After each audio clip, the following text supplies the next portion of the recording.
Assalamu Walaikum. Hello friends, how are you? Welcome back to my another video.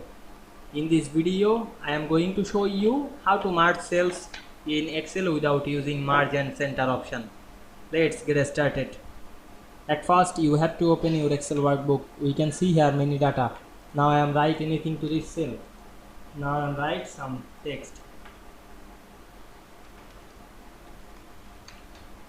Then select the whole row, then go to the home menu and click the alignment setting option.